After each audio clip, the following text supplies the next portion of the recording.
the smell of fresh paint, the gleam of untouched hardwood floors, the quiet promise of a new beginning. Buying a new house is supposed to be the peak of the mountain, the start of a chapter filled with hope and happiness. You've saved, you've planned, you've signed on the dotted line. It's yours. But what if that new beginning is built on top of someone else's terrible end? What if the land itself holds a memory? Or worse, what if the thing that's wrong with your house isn't old at all? The 3 stories you are about to hear are not from ancient, Gothic mansions. They are from brand new homes, places that should have been a sanctuary, but instead became a stage for sheer terror. These are genuinely creepy new house stories, submitted by people who thought they had found their dream home, only to discover it was a nightmare in disguise. So, turn down the lights. Get comfortable. Let's begin. Our first story comes from a couple. Let's call them Mark and Sarah. They were in their late 20s and had just purchased their very first home in a brand new development. The whole street was just cookie-cutter houses, fresh sod on the lawns, and young families moving in. It was the suburban dream, picture perfect. For the first week, everything was blissful chaos, unpacking boxes, arguing over where to put the couch, ordering pizza because the stove wasn't hooked up yet. The usual stuff. It was Sarah who noticed it first. She was sitting on the floor of the living room late one night, surrounded by bubble wrap, when Mark had already gone to bed. In the silence, she heard a low, persistent hum. It wasn't the refrigerator. It wasn't the air conditioning. It was a sound that seemed to come from everywhere and nowhere at once. When she mentioned it to Mark, he brushed it off. "It's a new house, honey. It's just settling. It's the pipes, the wiring, who knows?" But the hum didn't stop. In fact, it started to feel intentional. It was always worse in the basement. The basement was unfinished, just a concrete slab and bare wooden framing. Down there, the hum was more than a sound. It was a feeling, a vibration that you could feel in the soles of your feet, in the base of your skull. Mark started to notice it too. They'd be watching a movie, and during a quiet scene, the hum would seem to swell, filling the silence. They called an electrician. He checked everything, found nothing. They called a plumber. The pipes were perfect. The real fear started about a month in. Mark was in the basement trying to organize storage bins. He was alone in the house. The hum was particularly loud that day. As he worked, he started to feel cold. Not just a draft, but a deep, penetrating cold that settled in one corner of the basement. He walked over to it, and the air was frigid, like walking into a meat locker. And in the center of that cold spot, the hum was the loudest he had ever heard it. That's when he heard the whisper. It was faint, tangled up inside the humming noise, like a radio station trying to break through static. He couldn't make out words, just a soft, sibilant sound. SSS, HHH, SSS, HHH. He bolted upstairs and refused to go back down alone. Sarah's breaking point came a week later. She was doing laundry in the small utility area of the basement. The hum was a constant companion now, a low thrum of anxiety that vibrated through the whole house. As she loaded the washer, she heard the whisper again, clearer this time. It sounded like multiple voices, all whispering over each other. She froze, listening. The sound was coming from the concrete foundation wall behind the water heater. She slowly leaned closer, her heart hammering in her chest. The wall was ice cold to the touch. The humming seemed to be emanating directly from it. She pressed her ear against the concrete, and the whispers became a cacophony. Dozens of voices, all murmuring at once. And then one sound cut through the rest. A single, clear sob of a woman filled with despair. Sarah screamed and ran from the house. She sat in her car, shaking, until Mark got home. That night, they didn't sleep in the house. They went to a hotel and started doing frantic, late-night research on their phones. What was this land before it was a housing development? It took them hours of digging through old county records online, but they found it. Their street, Their perfect new house was built on the edge of what used to be the grounds of the Oakfield County Poor Farm, a place from the late 1800s where the destitute, the mentally ill, and the infirm were sent to live out their days in squalor.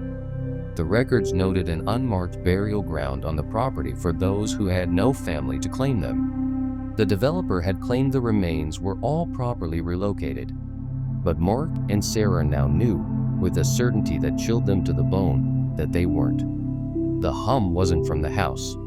It was from the ground. It was the sound of forgotten souls, their misery resonating up through the very foundation of their dream home. They were living on top of a mass grave. They put the house on the market the next week. They took a significant financial loss, but they didn't care. They never told the new owners why they were moving. As far as they know, the new family is living there happily. But Mark and Sarah both say, sometimes, late at night when their new apartment is quiet, they can still feel a faint, phantom vibration in the floor. Moving into a new home with a child adds a different layer of pressure. You want them to feel safe, to love their new room. This next story comes from a man named David, a single father to his 6-year-old daughter, Maya. David had found a great deal on a house that had been recently flipped. It was an older house, structurally, but the inside was all new kitchen, new bathrooms, fresh paint everywhere. It looked brand new. Maya was thrilled. She got the bigger of the 2 bedrooms, a bright, sunny room with a large window. In her closet, there was a small, square hatch in the ceiling, leading to a small attic space. It had been painted over so many times that it was sealed completely shut. David didn't think anything of it. For the first few weeks, things were normal, but then Maya started talking about her new friend. She called him the Scratching Man. David would be tucking her in at night, and she'd say things like, "The Scratching Man was tapping on my door today." David, of course, assumed it was an imaginary friend, a way of coping with the move. He played along. "Oh yeah? What does the Scratching Man look like?"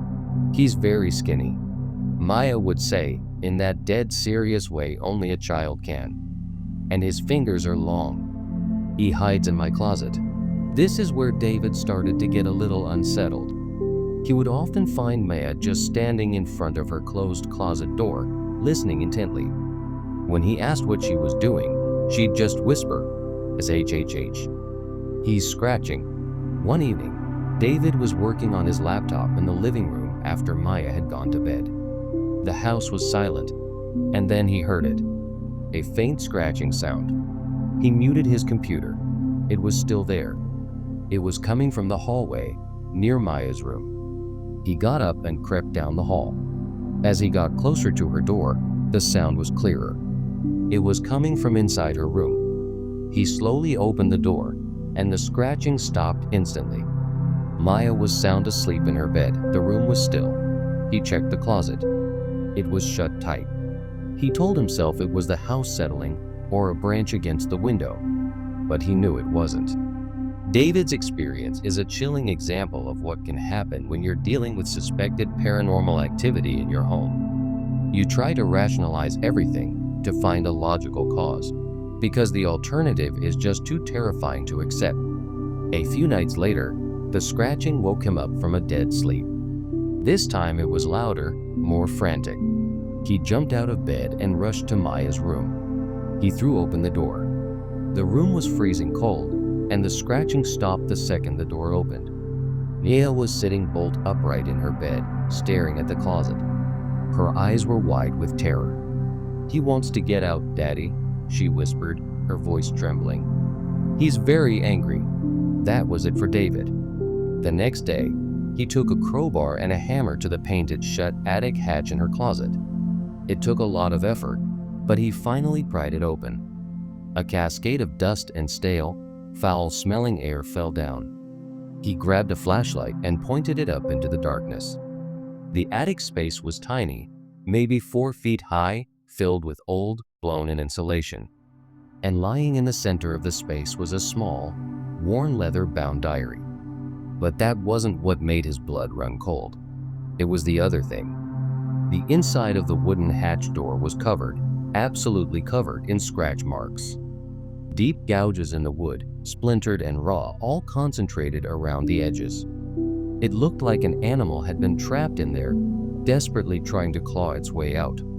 He took the diary and went downstairs, his hands shaking. He opened it.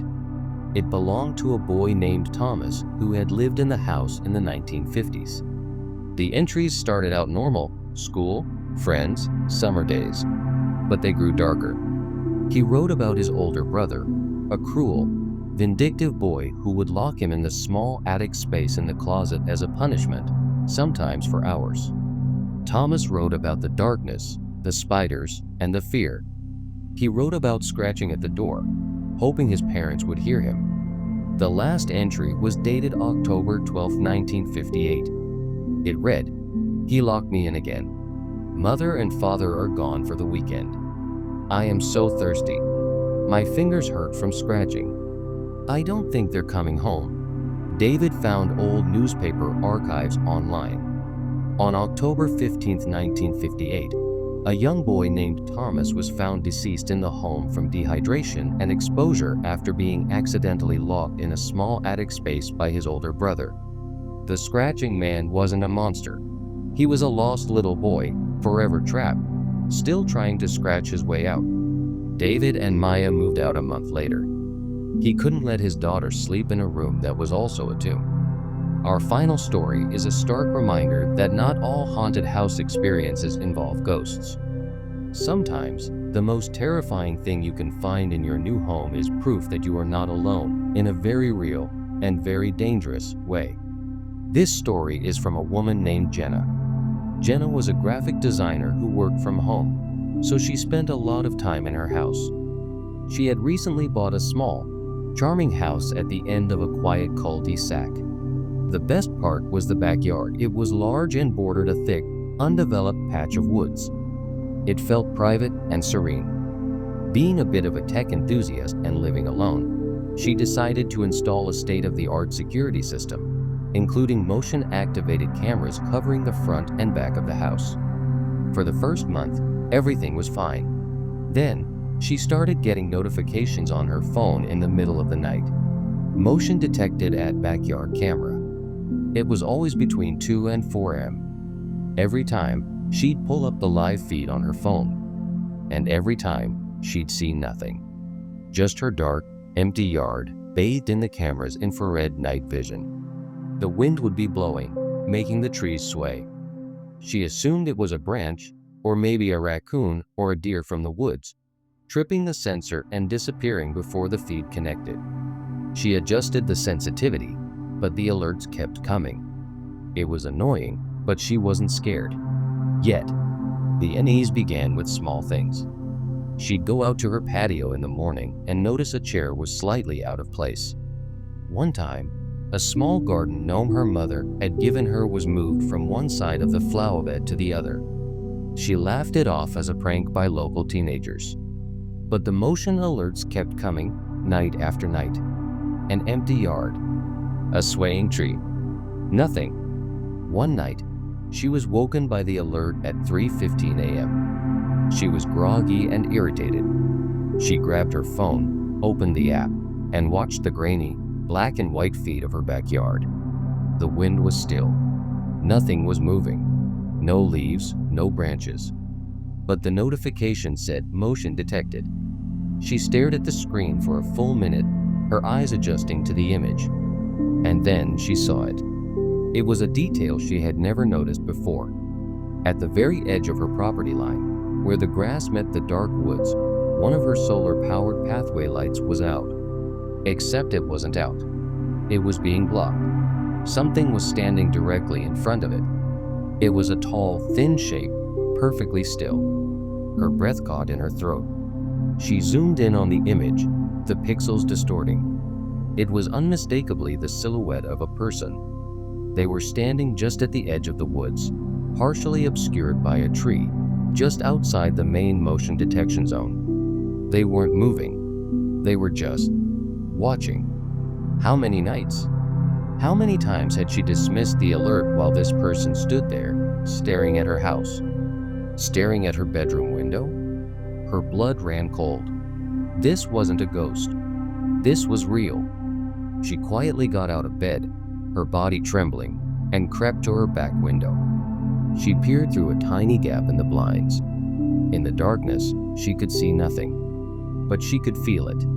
The feeling of being watched was overwhelming, suffocating. She backed away from the window, grabbed her phone, and locked herself in the bathroom. She called 911, whispering to the dispatcher that there was someone in her yard. The police arrived within minutes.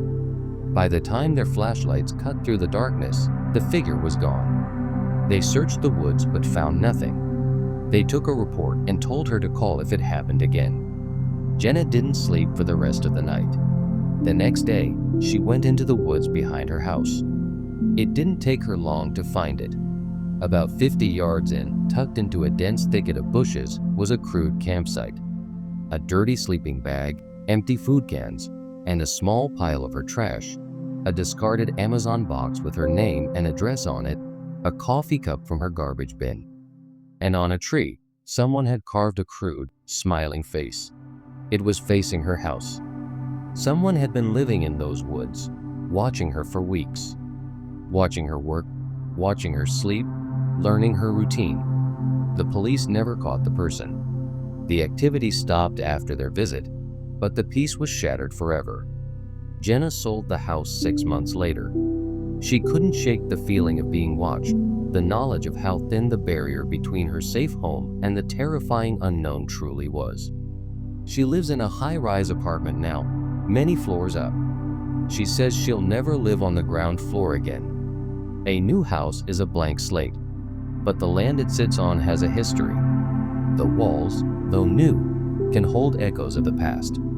And the sense of security a new home provides can be a dangerous illusion. These stories show us that horror isn't confined to decaying mansions and forgotten graveyards. It can be in the hum beneath your feet, the scratch behind a closet door, or the silent watcher in your own backyard. What about you? Have you ever had an unsettling experience in a new home? Let me know in the comments below. I read all of them. And if you found these stories as disturbing as I did and want to hear more tales of the unexplained, please hit that like button and make sure you subscribe to the channel and turn on notifications so you don't miss our next descent into the darkness. Until next time, stay safe and maybe check your security cameras.